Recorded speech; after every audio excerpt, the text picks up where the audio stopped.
I'm Caroline, and a very warm welcome to the Sheldon Road Church Sunday Supplement. This week we're continuing our series called Recognising Jesus, with Richard speaking to us about Jesus on the journey. Jesus on the journey, following traveller on the road, who met two sad disciples walking with them as you showed the meaning of the scriptures that predicted you would rise, but only when you blessed the meal could they believe their eyes. Jesus on the journey, meet me where my hopes have fled. Help me recognise you in the breaking of the bread. I'm reading from Luke chapter 24, verses 13 to 35. Now that same day, two of them were going to a village called Emmaus, about 7 miles from Jerusalem. They were talking with each other about everything that had happened, and as they talked and discussed these things with each other, Jesus himself came up and walked along with them, but they were kept from recognizing him. He asked them, "What are you discussing together as you walk along?" And they stood still, their faces downcast. One of them, named Cleopas, asked him, "Are you the only one living in Jerusalem who doesn't know these things that have happened there in these days?" "What things?" Jesus asked. "About Jesus of Nazareth," they replied. "He was a prophet, powerful in word and deed before God and all the people.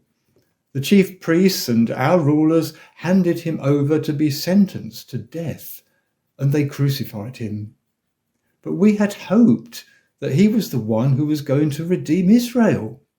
And what's more, it's the 3rd day since all this took place. In addition, some of our women amazed us. They went to the tomb early this morning, but didn't find his body. They came and told us that they had seen a vision of angels who said that he was alive.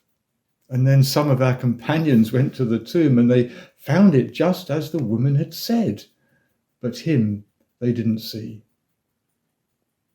He said to them, "How foolish you are, and how slow of heart to believe all that the prophets have spoken.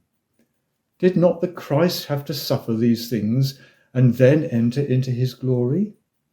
And beginning with Moses and all the prophets, he explained to them what was said in all the scriptures concerning himself. And as they approached the village to which they were going, Jesus acted as if he were going further, but they urged him strongly, "Stay with us, for it's nearly evening. The day is almost over." And so he went in to stay with them. When he was at the table with them, he took bread. He gave thanks, broke it, and began to give it to them. And then their eyes were opened, and they recognized him, and he disappeared from their sight. And they asked each other, "Were not our hearts burning within us when he talked with us on the road and opened the scriptures to us?" They got up and returned at once to Jerusalem. There they found the 11 and those with them assembled together, saying, "It's true, the Lord has risen and has appeared to Simon." And then the two told what had happened on the way and how Jesus was recognized by them when he broke the bread.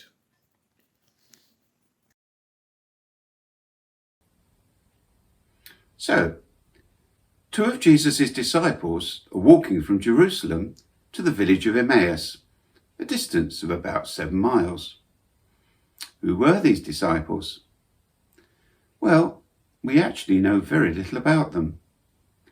We know that one was called Cleopas. We don't even know the other one's name. Later in the story, they invite Jesus to stay with them, so it seems likely that they lived in the same house. Perhaps they were husband and wife. That would make sense, I suppose, a man and his wife travelling home together, comfortable in each other's company, discussing the events of the previous few days as they walked. At one point, however, they used the phrase "some of our women," which might suggest that they were both men. Could Cleopas's companion have been his son perhaps, or his brother? Whoever they were, it's clear that they were in a pretty gloomy mood. We're told in verse 17 that their faces were downcast, and with good reason. A short time before this, as they were travelling to Jerusalem, their expectations must have been sky high. They'd been convinced that Jesus was a prophet, powerful in word and deed before God and all the people, and that he was going to redeem Israel. With their country under enemy occupation, it would have been natural for them to think that Jesus had come to release them from the stranglehold of Rome. Maybe they had been among the crowd that had welcomed Jesus to the city, waving palm branches and shouting out their praises. But Jesus hadn't set them free from Roman oppression. He'd been arrested, whipped, crucified, and laid in a tomb. As they were talking, a stranger came up to the two disciples and started walking alongside them. Except, of course, that he wasn't a stranger. It was Jesus. So why didn't they recognize him? Had he disguised himself? Was the hood of his cloak hiding his face, perhaps? Or maybe he'd put on a foreign accent. None of the above. They didn't recognize him because, Luke tells us, they were kept from recognizing him. Some sort of divine intervention prevented them from recognizing him. They certainly wouldn't have been expecting to meet Jesus because, as far as they were concerned, he was dead. There were reports of an empty tomb and of angels announcing that Jesus was alive, but these disciples, whilst curious about this report, were clearly not ready to believe it. So they were downcast. Their hopes had been dashed. But we had hoped that he was the one who was going to redeem Israel, says one of them. But we had hoped. These words are poignant, aren't they? They speak of shattered dreams, of confounded expectations, of a desire that will never be fulfilled. But as he walked with them, Jesus told them why their hopes had not been realized. He unfolded the scriptures to them and explained why the Messiah had needed to suffer and die. The disciples clearly listened with rapt attention. Their hearts burned within them as he spoke, and their mood changed. In place of the deep despair that they had been feeling earlier was a deeper understanding of God's purpose and a vibrant new hope. We all have setbacks in our lives, and some of them run deep. I really wanted that job.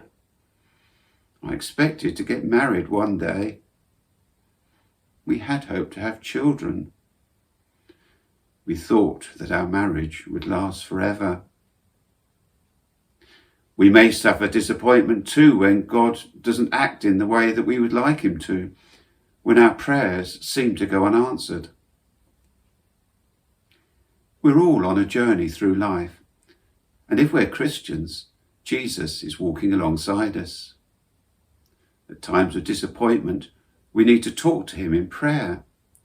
We need to open our hearts to him, as the two disciples did on the road to Emmaus. And more importantly, we need to listen to him. Like those two disciples, we may not always recognize Jesus at first. He may speak to us through friends or relatives, fellow Christians or strangers, through preachers or the words of Scripture. But if we are willing to listen, he will speak to us. Jesus could see the whole picture. He will help us to look beyond this earthly life with all its ephemeral joys and sorrows, its hopes and dreams, its ambitions and limitations. He will help us to put everything into perspective, a different perspective, a godly perspective, an eternal perspective, just as he did with those two people on that dusty road. Meeting Jesus on the road to Emmaus set those two disciples on another journey, a journey from sadness and despair to hope and joy. We too can make that journey if we walk and talk with him.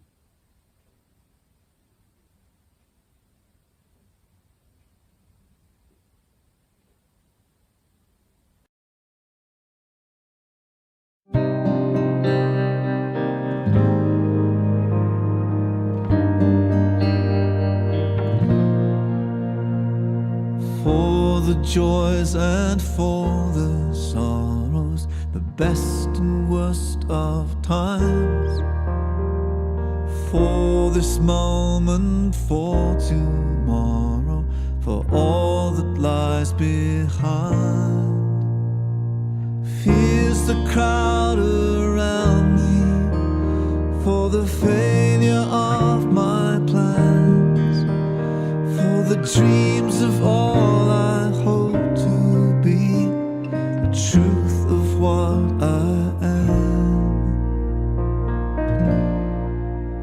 For this I have Jesus, for this I have Jesus, for this I have Jesus, I have Jesus.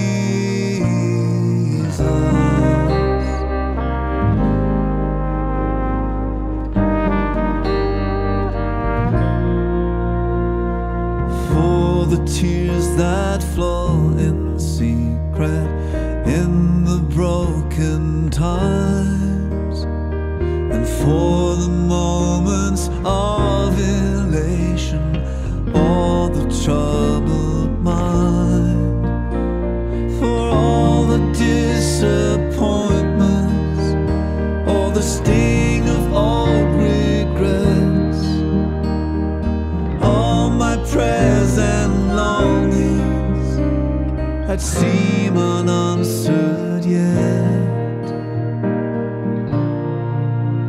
For this I have Jesus, for this I have Jesus, for this I have Jesus, I have Jesus.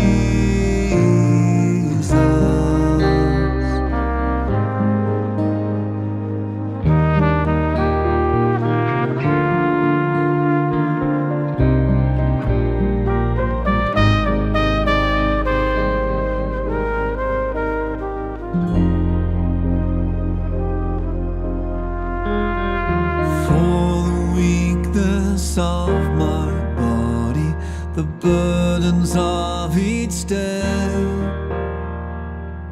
for the nights of doubt and worry when sleep was fled away, needing reassurance and the will to start again, a steely-eyed endurance, the strength to fight and win. For this I have Jesus, for this I have Jesus, for this I have Jesus, I have Jesus, for this I have Jesus, for this I have Jesus, for this I have Jesus, I have Jesus.